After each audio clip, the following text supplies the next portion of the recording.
guys, we're back in the workshop again. I've got something interesting to show you today. This is my own S510 TR. Well, I say TR at the moment. I've got my Ultimate Sporter action fitted to it. That's an unregulated 177 action in there currently. I've been swapping and changing the actions around. So I was given a chassis to start with, fresh off of the CNC. As it stands now, this hasn't gone through its final finishing stages that the final sort of guns will do. So I ended up painting it. I quite like it in the camo, looks a little bit different. I've used it quite a lot as well with the night vision gear on in the dark.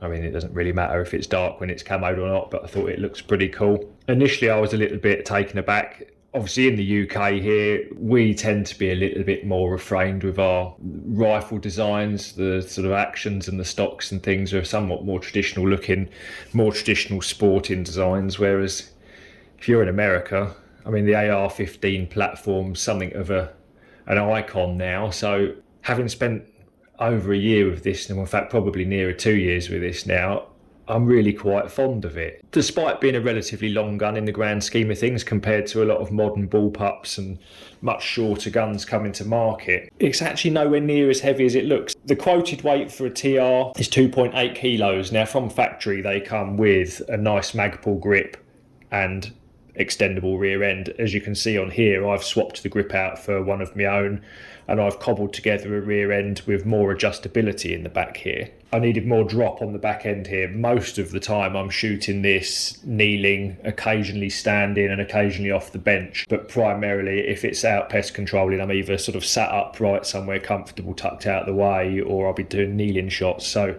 having a bit more drop on the rear end is certainly a bonus, and also once it's stood up on its bipod, keeps that gun up and out of the grass, especially this time of the year as the grass is starting to grow now. Got my old MTC Connect Viper Connect on here. That's an old one. It's got decent glass. I like that, so I've stuck with that one. Got a little bipod on up at the front. This is just a eBay knockoff job. I've actually had that years. I've probably had that 10 years or so now. Interesting thing, this is the proprietary M-Lock, so that's Magpul's fixing arrangement. Now if you buy any Magpul accessories, they will fit onto the M-Lock slots up the front. There's actually enough space between the air cylinder in here and these little flutes that are through here. If you wanted to make your own add-ons, if you wanted to fix on a more traditional hamster, if you wanted to put on a bipod or any sort of palm raiser up the front, palm shelf, whatever you want, you can actually put M5 insert nuts in these lower flutes on the bottom here, and you can just bolt through. So as long as you're careful and make sure your bolts don't come right through and contact your air cylinder, it's actually quite a nice modular setup really. You can bolt anything on there that you might need. Of course you can buy absolutely tons of accessories aftermarket, sort of Picatinny rails and stuff like that. Not really my thing. I don't really have much use for them. When I run the night vision on here, I've got a Yukon Photon that's got little Picatinny on the side of the scope itself that I put the illuminator on, so I don't really need anything else up the front of here. But what really surprised me, and it doesn't look like it should, but it handles surprisingly well. Now the quoted weight of a TR is 2.8 kilos, which is the same as an S510 Superlight in the Poplar Sporter stock. In my eyes, the TR actually handled slightly better, and it actually felt lighter than the Superlight did. Now that's because it's got more of the weight in the rear of the gun and less up front. So the balance point is that little bit more rearward. So the weight of the gun drops into your shoulder, and all of a sudden there's less weight on your leading arm. So if you were carrying this round compared to a Superlight, you will most likely, most people will find this feels that bit lighter, and you'll be less fatigued using something like this. Again, really personal preference. I quite like this sort of skeleton look to this actually. If I'm honest, I'm not a big fan of the plastic stuff really. It's only going to end up in the sea in 100 years time, stuck in a sea turtle. So that's wood, that's all metal. Of course it's added a little bit of extra weight to it, but the weight of this chassis with the upgraded parts on it and the bipod on there comes in at 1,530 grams. So certainly that's about the same weight as an Ultimate Sporter or HFT 500 laminate stock, just a tiny bit more. You can see that I've changed the trigger over as well. That's an HFT 500 trigger blade. When I changed the grip over from the Magpul version to my own one, I found that because I've now got a much more upright grip on here, that I wanted a straighter trigger pull. When you've got a beaver tail grip on here, the standard curved factory trigger blade is absolutely fine, but you may well find going forward, if you end up putting a more target orientated grip on, that it would be a good idea to change the trigger. Now, my favourite of these actually is the old MPR trigger blade. So looks quite similar to the HFT 500 one, but it's got a slightly smaller mounting block at the top here, and it's got a curved plastic blade that you can adjust. You can see that I've spun the little trigger ball, if you want to call it that. I've actually spun it around. I don't really like this rounded. It doesn't give me a particularly good contact patch in my trigger finger, so I've spun it round for the flat side, and it's now got a little indent in here, so I get a nice consistent trigger position. And of course, with the shaping of that, it's straightened up that trigger pull a little bit as well. Last summer I spent an awful lot of time with this, shooting it off the bench, and I've got to say it's surprisingly good, this chassis setup.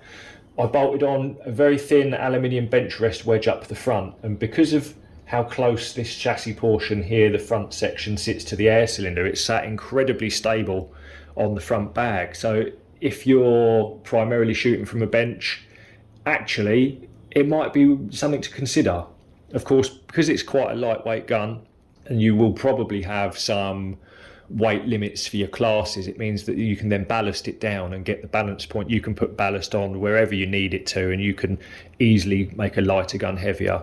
If you had some steel sort of bolt-on weights, you can put them wherever you want so that it sits absolutely dead stable. I mean, if you had a rear end like this, for instance, you could remove the butt pad section, and this would work very well as a bag rider on your rear bag there. It's one of those things. The modular layout of this is great, because if you're a junior and you need a smaller grip, for instance, or if you're a big fella and you want a bigger grip, instead of having to buy a complete replacement stock or have one made, of course you can buy a grip off of AliExpress, anything from £3 up to 50 quid for a nice Magpul one, and everything in between.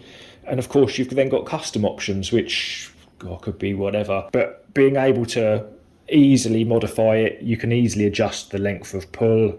This rear end now has got height adjustment on the cheek, and I've also got lateral adjustment of the cheek piece on here, so I've got a very consistent cheek weld on there. It certainly works well in that respect. I mean, it's got as much adjustability in the rear end now as your average sort of entry-level target rifle has. The modular layout of the AR platform that we've got here is incredibly useful, especially if you want to share guns. If you're a parent with a child, for instance, and you want to be able to easily adjust it, it's certainly a lot easier to adjust something like this. The Magpul rear end that comes on the factory version, you've just got a little locking mechanism underneath of the buffer tube, so you can just extend that. You've got a couple of inches of length of pull adjustment on there. Also quite handy actually if you're pest controllers. Certainly in the summer you might want to run this at a longer length than you will in the winter, for instance. If you're shooting in the winter with a great big jacket on, there's a real possibility that you'll want to shorten the rear end up a little bit to keep your favoured length of pull.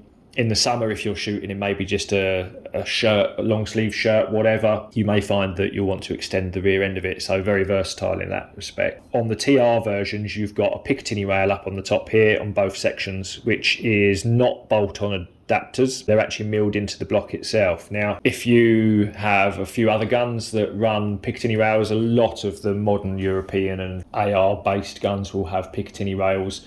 I still have a lot of guns. All my target rifles are still running traditional dovetails, so that's one of the reasons why I've swapped this back over to the Ultimate Sporter action. As I mentioned, this is an unregulated Ultimate Sporter. I've had this one now from new myself. I bought this with my own money. It's not given to me. This is my own action. I've had this since late 2015, early 2016.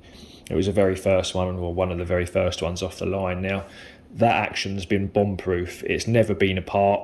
It's never been serviced as yet. The anti-tamper's still in place. It's still running a good 11.2. And at the moment, it's probably desperate for a service, but I think maybe I'll do that in a different video. It'll be interesting to see what's going on a sort of 6-7 year old S510 series. It'll be interesting to see if there's any signs of undue wear inside of that, but the way it's shooting at the moment, I'm still happy with the performance of that, and other than a few external changes, it's been fairly robust. It's not caused me any grief at all. I have changed over the fill port, so the air arms push fit T-bar filling end cap's gone. That's now a Foster fitting on there. I did that because most of my other rifles have got a Foster fitting or take a quick release fill probe, so it was just easier for me to spend 10 quid and swap that over. One thing that I did do, and it's certainly something to consider, a gun like this is very robust. Now this has been knocking about in the back of the truck now for coming up 2 years. It's been used in all weathers. It's battered, really. I've had to repaint it a couple of times. This is only truck bed liner with some camo paint over the top of it. So it, again, as it's not fully finished underneath, the factory anodizing on these is a decent tough finish. The only thing that's likely to go rusty on one of these is the air cylinders. Now they've got nice blued steel. If you're anything like me and you shoot it in the terrible weather, you get back late. I certainly don't end up stripping all the guns down late at night and cleaning them up. I had this air cylinder Cerakoted. It's been like that since this action was only a few weeks old when I had that done, and it means now that other than a few of the fixings on here, the rest of it won't go rusty now. So certainly something to consider. Eventually this chassis setup will be available aftermarket, so if you don't want to buy a complete TR, like most of us nowadays, we all seem to have old S400 actions knocking about that we've had for donkey's years. I mean, I've still got a couple of S400 actions that are 20 odd years old and they're still working great. But if you've got something like that and you want to modernise it and you quite like this style and the modular nature of it, these chassis will be available aftermarket as a chassis and trigger kit, depending on the age of your older S4 series, for instance, or maybe even an S3 series. There were subtle differences and some changes around the trigger and the trigger stop, so there will be kits available to suit all of the older guns. There's so many aftermarket parts for these, and they all use the same sort of buffer tube dimensions. The grip dimensions are all the same. The M-lock's not incredibly common, certainly not on air guns anyway, but all of the Magpul accessories are offered in an M-lock option. And as I said before, these flutes in here, it's very easy if you wanted to make your own customised parts for it. It's easy enough to bolt them on. So I wasn't overly enamoured to start with, but having now used it for a fair period of time, I've got to say that I'm keeping this chassis now. It's not going back. I'm going to be using this as my main pest control gun. It's certainly way more durable than I thought it would be. It handles beautifully.